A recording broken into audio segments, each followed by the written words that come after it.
What kind of fears do you encounter during your journey as a musician, and how do you deal with them?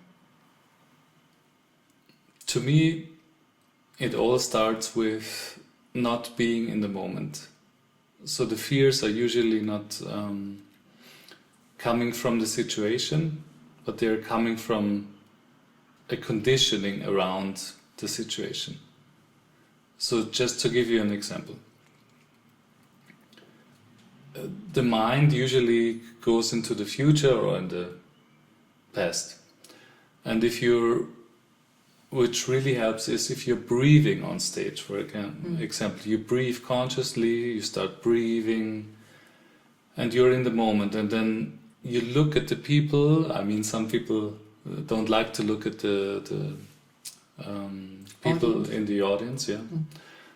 But to just be present in the moment where you are, and then it's a big thing to keep your breath calm, because most of the stress or the stress patterns are very connected to your breathing.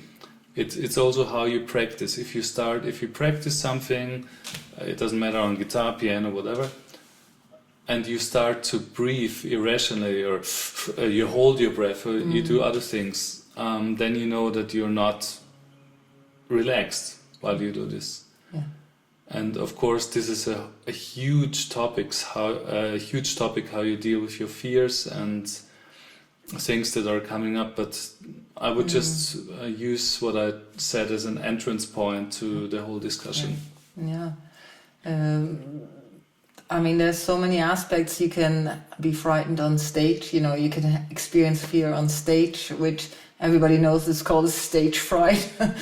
And then, of course, it's will you be able to be a part of the whole thing and not disturb somebody else? You know, there could be so many little things that trigger fears inside of you. And I think that was the most valuable input anyways through you and our percussionist. He's the same, you know, when he notices he goes off, he needs to return to himself, and that can happen through breathing or just experiencing yourself sitting or seated, and be very clear that you're there, you know, or even saying, I play the harmonium, you know, this is my harmonium, these are my fingers, this is my jeans, or whatever.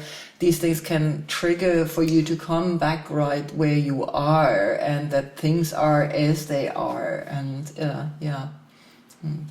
And of course, it's a process of development, because personally I didn't play music for quite a while, because it was not even in my field of possibilities that I would ever play music or become a musician again, if you can say it like this.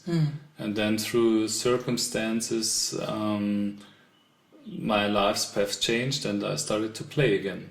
I started to play again guitar, and now I'm also singing more. Singing was even a bigger challenge than playing. And I think it's important that you face your fears if they are between you and the goal that you want to achieve in a certain direction. And this is also not easy sometimes, but this whole music process and the spiritual process, this is actually the gold in it. You can dig it out and find your own path in this. This can be your self exploration process. This can be your spiritual process. Deal with the stuff that's coming up.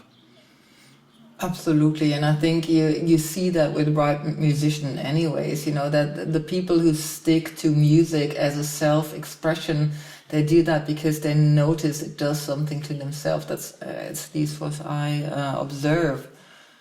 But when we're saying like the fears you encountered through singing or anything else, it's your voice can tell everything.